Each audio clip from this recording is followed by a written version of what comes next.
Guys, please don't skip this video. Guys, dikatakan pada baru-baru ini di mana Presiden Jokowi telah membenarkan TKI untuk siap dikirim ke Malaysia, tetapi dengan beberapa syarat yang cukup keras. Hello guys, Bismillahirrahmanirrahim. Assalamualaikum warahmatullahi wabarakatuh. Allahumma salli ala sayyidina Muhammad wa ala ali sayyidina Muhammad. Guys, welcome back again to my YouTube channel. Aku Musa dan ini adalah channel YouTube aku guys, Musa bin Muhammadirin channel. Kepada subscriber, kepada viewer di luar sana yang belum lagi klik tombol subscribe, please guys, berikan sokongan kepada channel ini dengan menekan ataupun klik tombol subscribe, like dan komen di bahagian komentar di bawah. Dan kepada subscriber, kepada viewer di luar sana yang selama ini telah pun memberi sokongan kepada Musa channel, aku mengucapkan ribuan terima kasih guys. Kalian semua memang awesome, mantap, terbaik.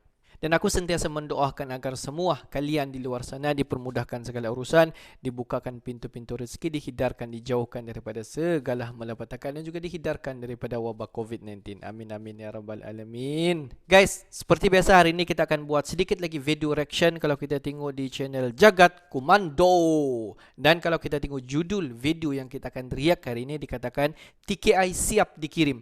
Jokowi ajukan syarat tidak biasa. Kabar hari ini TKI PM Malaysia guys. Apa-apa pun jom sama-sama kita semak dulu video ini. Seperti biasa di hujung nanti baru kita akan bagi sedikit kita punya reaction mengenai video ini guys. Apa-apa pun jom kita semak video ini. Ada apa guys? TKI siap dikirim. Jokowi ajukan syarat tak biasa.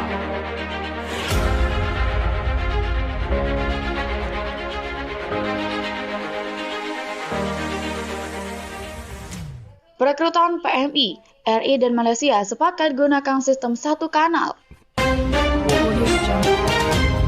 Today live just now World News.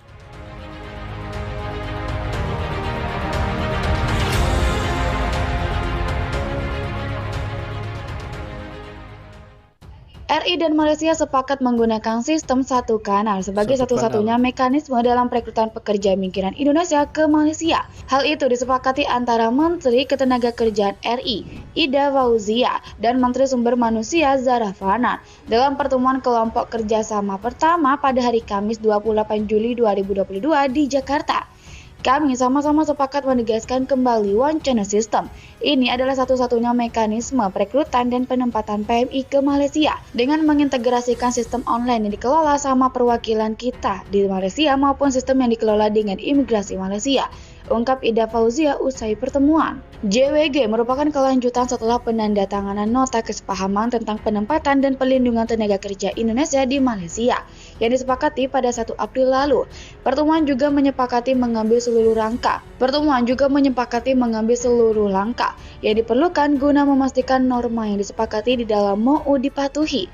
Kedua pihak juga sepakat mengambil semua langkah yang diperlukan untuk memastikan norma dan prosedur yang disepakati dalam MoU. Kedua pihak juga sepakat mengambil semua langkah yang diperlukan untuk memastikan norma dan prosedur yang disepakati dalam MoU sepenuhnya dipatuhi oleh kedua belah pihak, jelas Ida.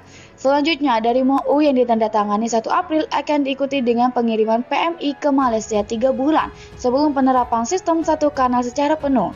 Pilot project dilakukan 3 bulan sebelum penerapan secara penuh.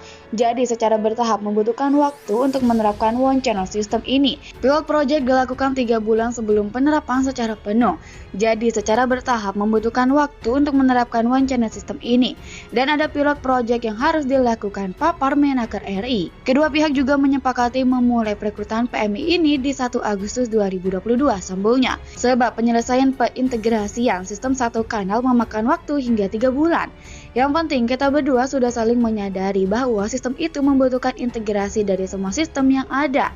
Masing-masing pihak menyadari ini yang terbaik, One Channel System, ucapnya.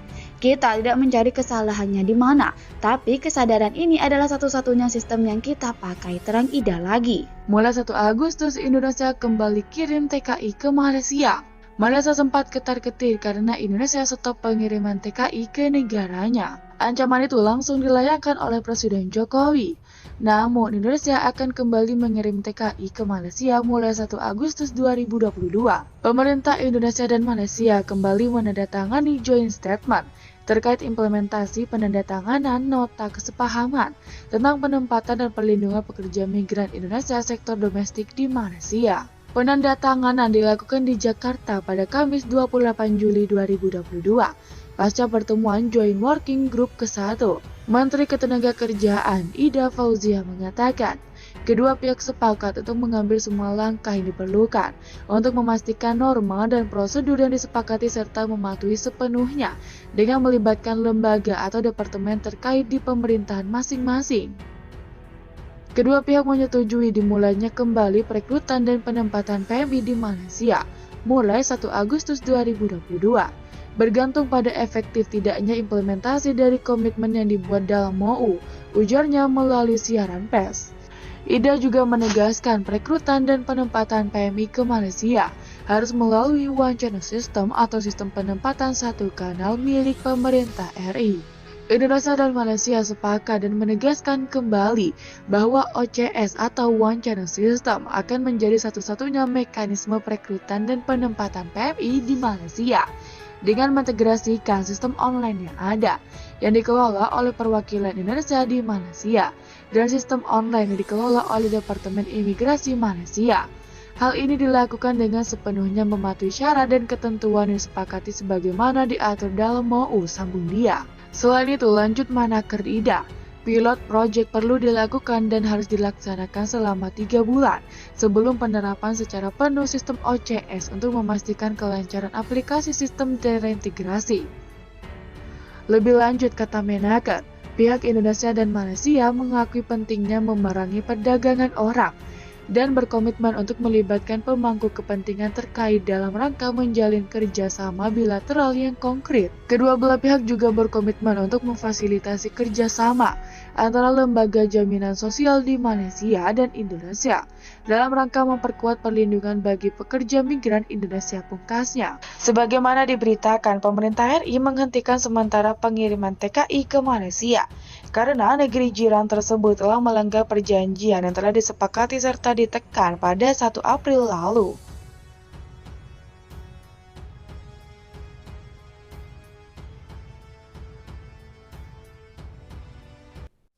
Guys, kalau kita tengok beberapa minggu yang lepas di mana pihak Indonesia telah menghentikan sementara waktu untuk pengiriman TKI untuk bekerja di Malaysia sebab dikatakan Malaysia telah melanggar MOU yang telah ditandatangan di antara Malaysia dan juga Indonesia. Dan sejak daripada itu di mana Malaysia telah berjumpa balik dengan kerajaan di Indonesia dan telah berbincang semula dan telah membuat satu lagi perjanjian MOU di antara Indonesia dengan Malaysia. Di mana selepas daripada itu pihak Indonesia akan mengirimkan TKI ke Malaysia berkuat kuasa pada 1 Ogos pada tahun 2022.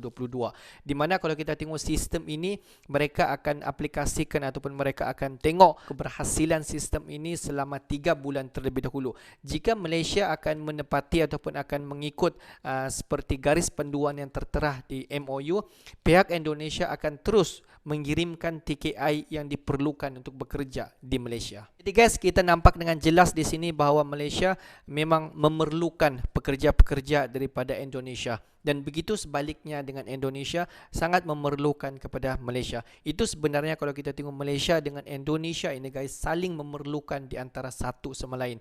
Tidak heranlah kenapa hubungan kerjasama kalau kita tengok di antara Malaysia dengan Indonesia ini diteruskan sampailah pada hari ini guys. Dan kita mengharapkan agar jalinan kerjasama di antara Indonesia dengan Malaysia ini akan terjalin dan terhindar daripada segala perkara-perkara yang kita tidak ingini. Walaupun kalau kita tengok ada beberapa ataupun certain pihak di luar sana yang ingin memecahkan hubungan kerjasama di antara Malaysia dengan Indonesia. Tidak pastilah guys apa sebenarnya tujuan mereka untuk memecah belahkan kerjasama di antara Malaysia dengan Indonesia. Sebab kalau kita tengok tidak mustahil ada beberapa pihak itu di Malaysia ataupun di Indonesia sendiri, pihak itu sebenarnya ingin melihat Indonesia dengan Malaysia ini berpecah guys. Tapi apa-apapun kita mengharapkan hubungan kerjasama di antara Malaysia dengan Indonesia ini akan terus terjalin dan juga diharapkan agar Indonesia agar dapat terus memberikan TKI daripada Indonesia ini untuk bekerja di Malaysia. Sebab Malaysia sangat-sangat memerlukan TKI daripada Indonesia untuk bekerja di Malaysia guys. Oke lah guys, untuk hari ini sampai di sini saja sedikit information daripada Musa Channel, dan kepada subscriber di luar sana yang belum lagi klik button subscribe, please guys to klik button subscribe, like dan komen di bahagian komentar di bawah. Akhir kata daripada Musa Channel, thanks for watching my video. Assalamualaikum warahmatullahi wabarakatuh. See you the next video guys.